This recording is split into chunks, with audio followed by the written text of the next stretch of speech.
Hi Saucers, welcome to another week of Melissa's Tabletop Talk. We are very early today and that's because we have a special guest. Right next to me is Daniel Priestley. Hi. Hi. So we are in a treat today because Daniel is going to give his talk about what it is like to be an entrepreneur, his take, and he's an author as well as a serial entrepreneur. So on to Daniel because he's much taller than me, so we can't squeeze into one frame. And Have you got any questions? I've got loads of questions, and feel free to ask questions as well in the chat box. So Daniel, tell us what. Okay, we are back live. So Daniel, please tell me, how did you stumble on to becoming an entrepreneur in the first place? So at the moment I've built a global business, and we have about 45 people globally. We run business accelerators for 2,000 different companies around the world, and I've also we've got an IT business, we've got a publishing business, and a media business. We're in the UK, Singapore, Australia, and USA. But I actually started as an entrepreneur when I was about 10 years old. 10. So I started by running garage sales. Some of the family things were damaged, and I cleaned them and fixed them and put them into a garage sale. I went to all the neighbours and I decided... Very entrepreneurial, yeah, definitely. I went to the neighbours, I did 50-50 joint ventures with the neighbours. 50-50. And then I put on the garage sale and people came by, and I sold everything, and I got half and the neighbours got half. Nice. And I ended up, I remember, with about $300, which in 1991... That's good money. It was good money. It was enough for a bike and a Sega Mega System. Yep. And things we all children would like. Yes. yeah, exactly. So I love that. And then we basically went through my teenage years. I ran discos, and then older teen, I was running nightclub parties, huge nightclub parties with about 1,000 people, making about $10,000 per night at about 18. Wow. When we would do those. What was I doing when I was 18? You were probably going to my nightclub parties. No, I've got very strict parents, so Oh. yeah. That's the thing, the next question that I have.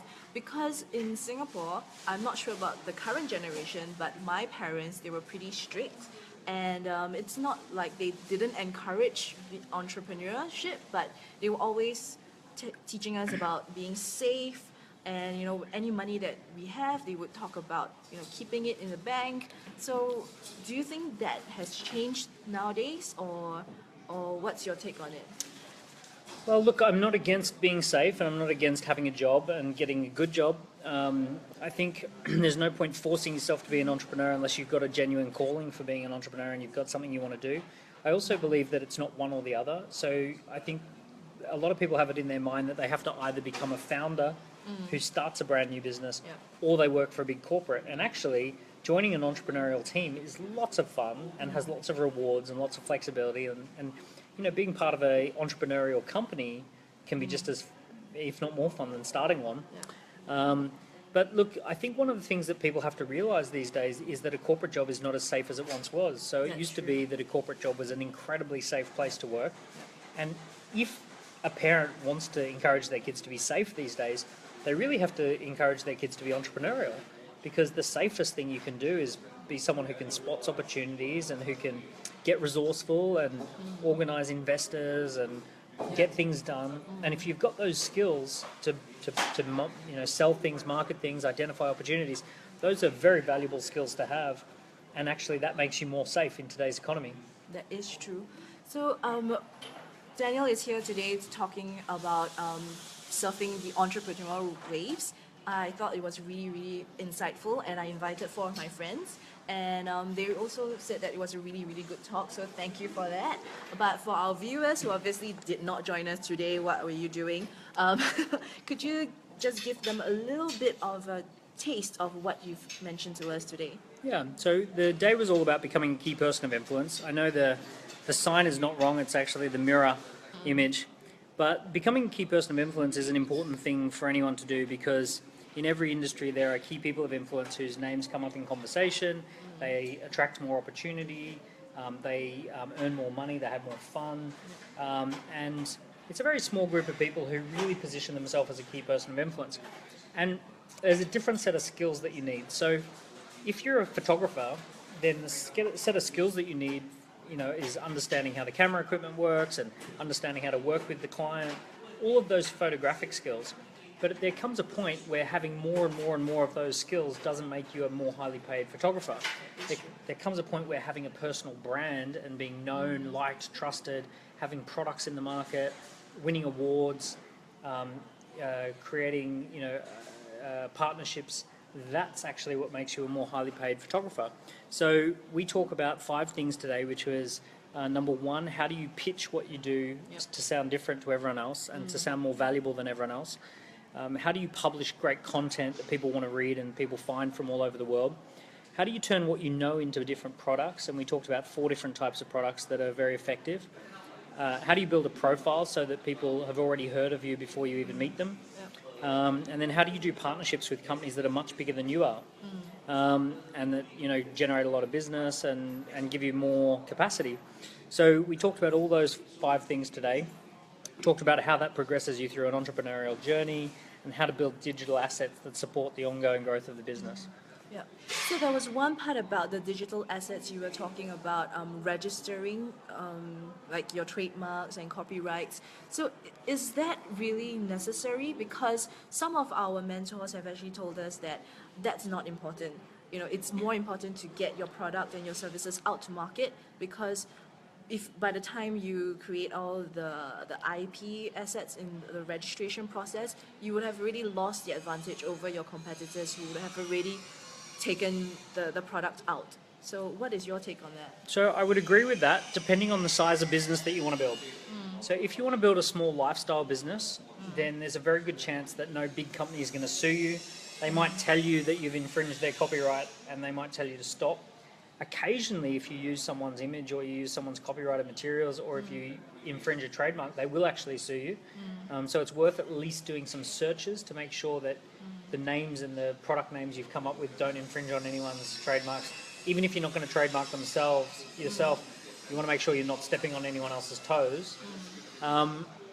But if you want to build a big business that's valuable and you're going to sell it for a lot of money, you're going to have an exit, at some point you do have to protect your intellectual property, because the big company that's going to come along and buy your company for $20 million, they don't want to buy a company that doesn't have access and ownership of its intellectual property.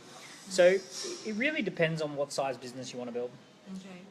So this question is probably for those who are just really starting out, or they're just thinking about starting their entrepreneurship, because I do monthly networking service, networking meetings, and one person said that he's really thinking about being an entrepreneur, but what's holding him back is simply money. He's got an idea, but that's the only thing that's holding him back. And I think a lot of potential entrepreneurs in the world has that problem. They are wondering how much is enough before I really start my business, or should they start it as a sideline, or what is your advice to these people? One of the best things I think people can do, and it sounds really old school, but when you've got a business idea, create a brochure, a beautifully designed brochure with a registration of interest form that includes putting down a deposit on whatever it is that you do. Okay. All right? Now, even if you don't take the money, even if you don't secure the deposit, if you go to an investor and you say, I have $45,000 worth of business already signed up, but I need 20 grand in order to get started so I can deliver it, it's very easy to get the 20 grand. Now, I see so many young entrepreneurs, they want to immediately create a website, they want to immediately create all the cool stuff, and the last thing they want to do is go sit face to face with someone in a coffee, talk them through a physical brochure and see if they'll pre-register. No technology required, one-on-one, selling the idea, listening directly to the customer feedback. The best entrepreneurs, and I've worked with the best entrepreneurs, even today in the world of technology, before they invest anything in lines of code or design or websites or any of that sort of stuff, they get a clipboard and they walk out on the street, they go find some people in their market and they try and sell to them based on a brochure. So it's proof of idea that you're saying, right? It's a proof of idea, proof of concept, and get it out into test what your product and service is about. So no one wants to invest in an idea. Ideas are fundamentally worthless. Everyone's got ideas. It's not special. It's not cool. even if you can see it so clearly in your head, no one else cares. Agreed. And you're a million miles from being able to return an investor any money. What people do care about is that you've got pre-sales. Even if you sign people up for a 2017 delivery, look at what Tesla just did. Tesla created 3 prototype cars, the Model 3, Yeah. only 3. They then created a one-page landing page that allowed people to put down a $1,000 deposit for a car that will not be available until 2018. And they sold 500,000 cars based upon a video, 3 prototypes that no one's actually touched, which probably could have been held together with masking tape, and a one-page website. They've made billions of dollars worth of sales. Now, what they've done is they've proven that 500,000 people want that car, and now they have no problem going to the market and getting the money to build the cars. So there's no one better at entrepreneurship than Elon Musk on the planet right now. If Elon Musk does it that way, then this is the way to do it. That's cool. So earlier on in the talk, you were saying that you know a lot of investors who are there's a lot of wealth created in the world, and investors are just looking for places to invest their money. So where are these investors? Because when you said that, my business acquaintance was sitting next to me and was like, are you sure? Because he's a life coach. He coaches businesses as well. And it's something that, is it area specific, geographically specific, but here in Singapore, we are finding it really tough to get investors to come in and buy in, and you say that here's like $1 million for you to develop your stuff. Yeah. So it comes down to the stage of investment. So every entrepreneur dreams that someone will just drop money in their lap. And I'm one. And unfortunately it doesn't work like that. It's kind of like saying I've got an idea to buy a house. Can you please just give me all the money that I need to buy a house? There's loads of banks that have money to lend, but they need you to have a deposit. They need you to know exactly which house you're going to buy. They need you to have a pre-contract on that house, so you've secured it. And then when you go to them and say, I need the finance for this particular property, and here's my deposit, and here's the amount that I need, they analyse the deal and then they approve the finance. Very similar with investment for a business. They want to see that you've already got traction, you've probably already got sales, you've already got something happening in the market. They want to start small. Most investors want to be able to invest, small amounts, like 50,000 Sing at the most, in order to see if they can get a return on that. Yeah. And then they might want to invest 250,000. Here's the thing: consider Facebook. So Facebook is one of the examples people use about, they invested into the idea. They didn't invest into the idea. So Peter Thiel was the first investor into Facebook. He gave them $500,000 as a loan that had to be repaid back, or he could convert it into shares if he wanted to. Now, what's interesting is how many users do you think Facebook had when they got a loan for $500,000, a convertible loan for $500,000? I'm guessing at least 20,000.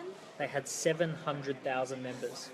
So they built a business to 700,000 members. Now consider, if we were in this room and there was someone in the room who had 700,000 members using their website, do you think it would be hard to get investment these days? True.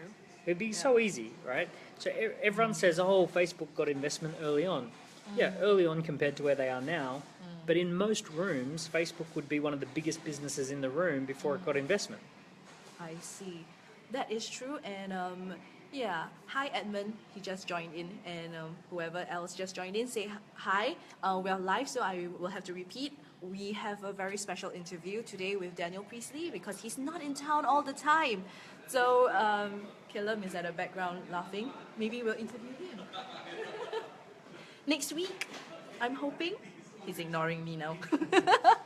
So, hi Edmund. So, those who are watching us live right now, we are having a very rare interview with Daniel Priestley, who's an author and serial entrepreneur. I just finished his talk about surfing the entrepreneurial waves. And so, if you have any questions or about being an entrepreneur, he's the right person to ask. So rare to have him. Yeah. So, we'll do just one last question, which is, just summarize, if you are an entrepreneur or a budding entrepreneur, what is the biggest advice you would give them? Well, the biggest advice I give a budding entrepreneur is that a huge part of success is pitching. So there's selling and there's pitching. Selling is when you have something that already exists and people can see it, touch it, experiment with it, and then it just needs to be sold. Pitching is when you're actually pitching an idea, and that means you're getting people to agree to something in the future and you juggle it into existence. You have to start with a really awesome pitch. Pitching is an art form, and essentially for entrepreneurs, you get what you pitch for, and you have to get really, really good at pitching your business idea. Thank you so much, Daniel. Yes, I've got a lot of work because after today, he's got like road maps, heat maps, and I've got a lot of work. So stay tuned. Next week, we'll be back to 8:30 p.m. Join us for Melissa's Tabletop Talk. That's all for today. See you. Bye. Thanks for having me. Thanks, Daniel.